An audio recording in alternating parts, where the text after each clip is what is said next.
ज़कात के मसाइल बताइए। देखो, ज़कात से मुताल्लिक़ 4 बातें याद रखो। पहली बात ये कि ज़कात किन मुसलमानों पर फ़र्ज़ है।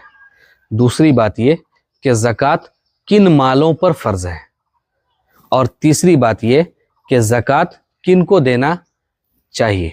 और चौथी बात ये कि अगर ज़कात जिस मुसलमान पर फ़र्ज़ है उसने नहीं अदा किया तो उसका अंजाम क्या होगा। ठीक है, अब आते हैं पहली बात पर। ज़कात उस मुसलमान पर फ़र्ज़ है जो आकिल हो यानी अक्लमंद हो, बालिग हो यानी बच्चा ना हो, और आज़ाद हो यानी ग़ुलाम ना हो, और साहब निसाब हो, मालदार हो यानी साहब निसाब हो। अब निसाब किसको कहते हैं? तो निसाब चांदी के एतबार से 52.5 तोला चांदी है और सोने के एतबार से 7.5 तोला सोना है। हम लोग आम तौर पर मुसलमान चांदी के हिसाब से ज़कात निकालते हैं, 52.5 तोला चांदी। इस वक्त 2026 में 52.5 तोला चांदी की कीमत 1,70,000 से 75,000 रुपये है।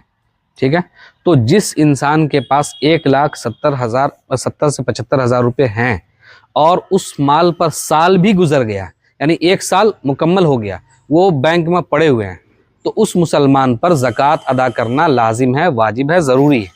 ठीक है, तो ये बात समझ में आ गई कि ज़कात किस मुसलमान पर फ़र्ज़ है।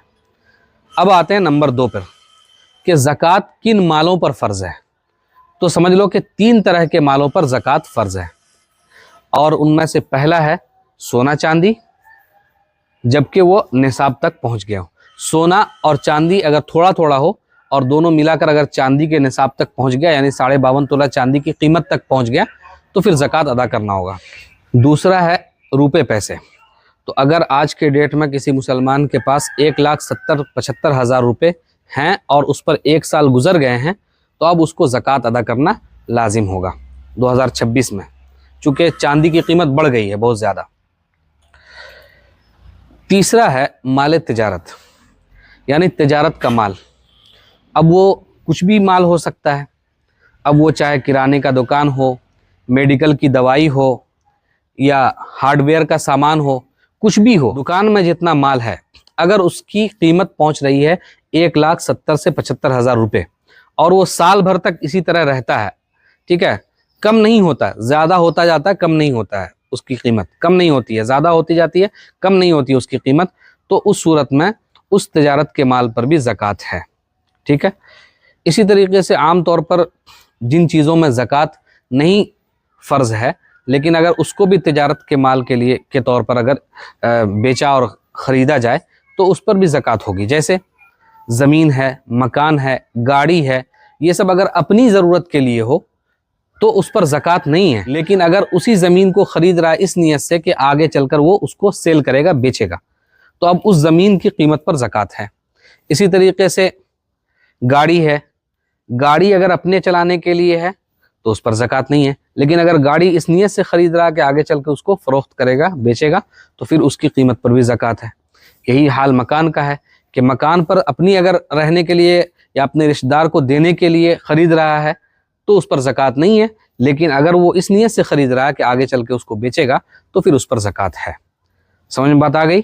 टोटल कुल मिलाकर समझ लो कि माल तिजारत पर ज़कात है, जबकि वो माल हलाल हो, हराम ना हो। अब कोई शराब का कारोबारी है तो शराब इस्लाम में माल नहीं है, किसी मुसलमान का वो माल नहीं कहलाया जा सकता। शराब का कारोबार ही करना हराम है, तो उस पर ज़कात वाजिब होगी नहीं, चाहे वो 10 करोड़ 20 करोड़ का करता रहे, वो कारोबार ही करना हराम है। तो हलाल माल पर ज़कात वाजिब होती है। 2 बात हो गई। तीसरी बात कि ज़कात किसको देना चाहिए। तो अल्लाह तबारक व तआला ने कुरान करीम में सूरह तौबा की आयत नंबर 60 के अंदर इरशाद फरमाया, इन्नमस्सदक़ातु लिलफ़ुक़राइ वलमसाकीन वलआमिलीन अलैहा वलमुअल्लफ़ति क़ुलूबुहुम वफ़िर रिक़ाबि वलग़ारिमीन वफ़ी सबीलिल्लाहि वब्निस सबील। 8 मसारिफ़ ज़कात बयान किए, यानी 8 ऐसे लोग हैं जिनको आप ज़कात दे सकते हैं, मगर हिंदुस्तान के अंदर 4 ही ऐसे हैं कि जिनको हम ज़कात दे सकते हैं। उनमें से एक गरीब, दूसरे मिस्कीन। गरीब उसको कहते हैं जिसके पास कुछ भी ना हो, यानी फ़कीर उसको कहते हैं जिसके पास कुछ भी ना हो, खाने पीने का कुछ भी ना हो सामान, ऐसे ही मांग चांग के ऐसे ही गुजारा हो रहा है। और मिस्कीन उसको कहते हैं कि जिसके पास कुछ हो, खाने पीने का सामान हो, मगर उसके पास माल दौलत ना हो। तो फ़कीर, मिस्कीन 2 हो गए, और तीसरे नंबर पे मुसाफिर। मुसाफिर अगरचे मालदार हो फिर भी उसका अगर माल ख़त्म हो जाए सफ़र में तो उसको भी ज़कात देना जायज़ है।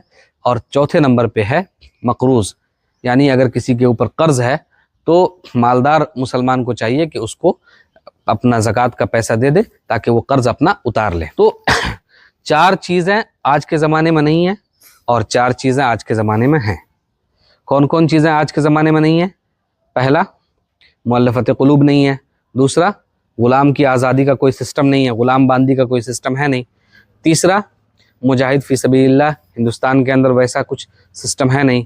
और चौथा, आमिलीन ज़कात, यानी इस्लामी हुकूमत जहाँ होती है वहाँ बैतुल माल से एक आदमी को मुकर्रर किया जाता है कि जाओ और ज़कात के माल को, सारे के सारे माल को वसूल करके लाओ।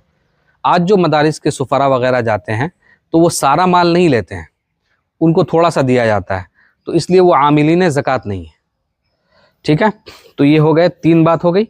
अब चौथी बात ये कि अगर किसी मुसलमान पर ज़कात फ़र्ज़ है और उसने अदा नहीं किया तो फिर अल्लाह तबारक व तआला उसका क्या करेंगे, उसका अंजाम क्या होगा।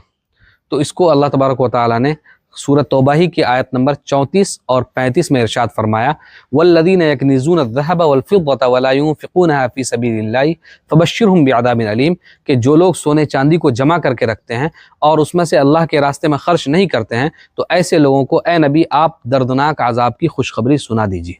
फिर अगली आयत में अल्लाह तबारक व तआला ने फरमाया, यौम युहमा अलैहा फ़ी नारि जहन्नम फ़तुक्वा बिहा जिबाहुहुम व जुनूबुहुम व ज़ुहूरुहुम हाज़ा मा कनज़्तुम लिअन्फ़ुसिकुम फ़ज़ूक़ू मा कुन्तुम तकनिज़ून, कि उस ज़ेवरात को, सोने चांदी को जहन्नम की आग में तपाया जाएगा, पिघलाया जाएगा। अब फिर क्या किया जाएगा? फिर उस सोने चांदी को जिस पर ज़कात वाजिब थी देना और उसने नहीं दिया, उसकी पेशानी को दागा जाएगा, उसके पहलू को दागा जाएगा, उसकी पीठ को दागा जाएगा और उससे कहा जाएगा कि ये है तुम्हारा माल जिसको तुमने अपने लिए जमा करके रखा था, आज तुम चखो इसका मज़ा जो तुम अपने लिए जमा करके रखते थे दुनिया के अंदर। तो बहुत दर्दनाक अज़ाब है। इसलिए ज़कात उन तमाम मुसलमानों को देना चाहिए जिस पर फ़र्ज़ है ज़कात। ठीक है, ये 4 बातें समझ में आ गई।